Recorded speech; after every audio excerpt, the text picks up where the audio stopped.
friends, it's story time, and this is our second read aloud of The Book Tree.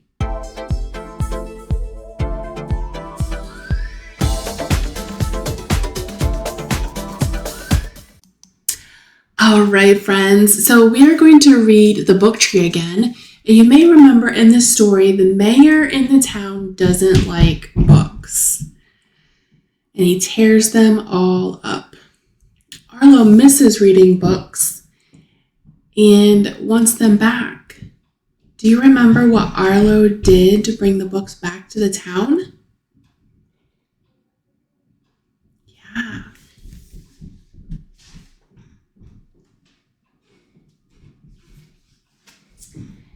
Nestled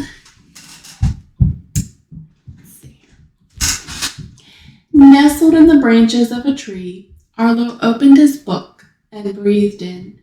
Remember, nestled means kind of snuggled up, nestled in. Beginnings were always the best part. They smelled as if anything were possible. So when you start a book, he's saying anything's possible. I'm sorry. Bonk. I got lost in my book and it slipped. Preposterous. Books are dangerous. I don't trust them. They act like seeds which grow into ideas, and ideas turn into questions. I will tell you what you need to know. First, the mayor gathered every book in the library, and then every book in the whole town. He tore them up until all that was left was a single page that floated away in a passing breeze. My goodness.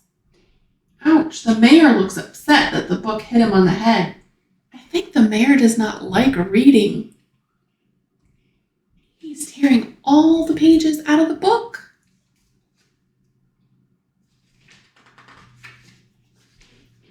Arlo chased the page as it blew across town. It reminded him of a dandelion seed drifting on a wish. When it landed, the muddy earth swallowed it letter by letter until it too was gone. Arlo thought perhaps the mayor was right. After all, he'd been elected mayor, which means the people chose him. He must know something, but without books, Arlo noticed changes wherever he looked. At school, teachers had nothing to read, so story time became nap time. Without cookbooks, restaurants served only dry cereal. No one went to the theater since actors had nothing to act out, and in the place Arlo loved most, all the shelves were empty. What's the place he loves most? The library. The town changes after the mayor takes the books away. I wonder if the townspeople are upset like Arlo. Arlo sat where the last page was buried. He missed the crack and creak of a book's spine the first time you open it. He longed for the smell and the crisp texture of a book's pages. But most of all, he missed getting lost in an epic adventure. Sadly, Arlo scratched 2 words into the dirt. The end. Endings were the worst part of any book, because that's the end. But as he stared at the words, they grew into an idea. Arlo sat with pencil and paper and let his ideas flow.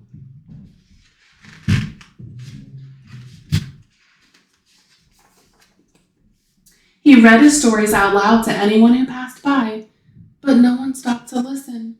Then Arlo heard something, a sound he thought he'd never hear again, the familiar crack and creak. The townspeople ignore Arlo when he shares his stories. I wonder why they aren't listening to him. I think they've forgotten all about books. When Arlo looked for the source of the sound, he saw a sprout springing from where the page had been buried.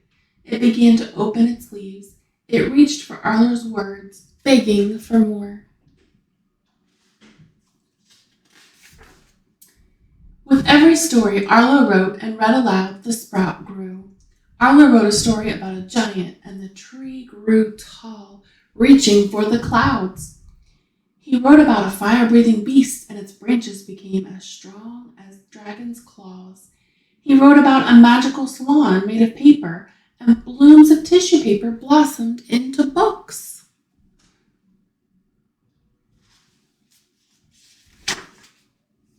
When the books were ripe, Arlo climbed into the branches of the book tree and breathed deeply, enjoying the fruits of his harvest.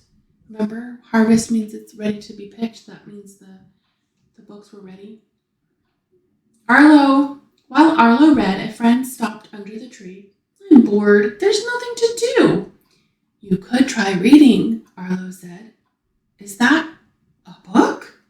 Yep. Here, I love this story, Arlo said, giving her a hand up into the tree. The two shared the shady spot.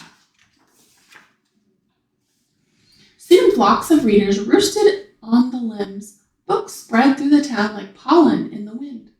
Remember, pollen is what helps the plants grow. People grew hungry for reading again. Some wrote their own stories and became book gardeners themselves. Fiery maples bloomed with picture books. Willows wept with poetry, and fruit trees filled with cookbooks flourished. As the trees grew, the town blossomed. The mayor, lost in his mayoral work, was oblivious to all the changes. That means he hadn't noticed any of it. That is until a ripe book fell on his head. Bonk! Again. The mayor kicked and stomped. Who planted these trees? You did, sir, Arlo said. When you tore up the books, it planted an idea. Impossible! This is the second time my head is hurting because of a book. The trees have to be cut down. But we've become a town of books and stories. You can't cut them down. The mayor walked the streets of the town. He gorged himself at one of the 5-star restaurants, caught a show in the park, and lost himself in a story about a boy fishing for a whale in a puddle. Books did all of this? The mayor asked, astonished. No, Arlo said as he handed the mayor a freshly picked story.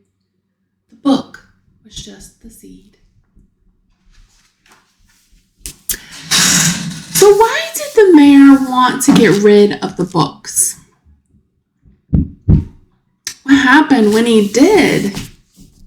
Yeah, Arlo started writing his ideas on paper, and the page that got ripped began to grow into a seed. What did the townspeople do when the book tree started growing around town? Yeah, they started to help out, didn't they? How did the mayor feel about books at the end of the story? He was surprised, wasn't he? He enjoyed them. What changed his mind about reading books?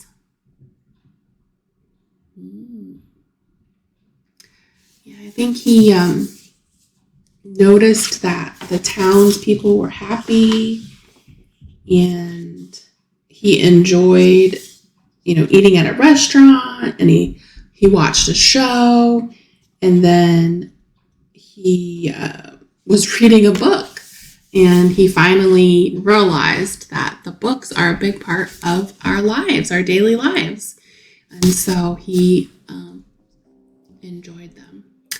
So, thank you so much for watching. There will be a third read aloud of the book tree where you will help me with the story. So don't miss that.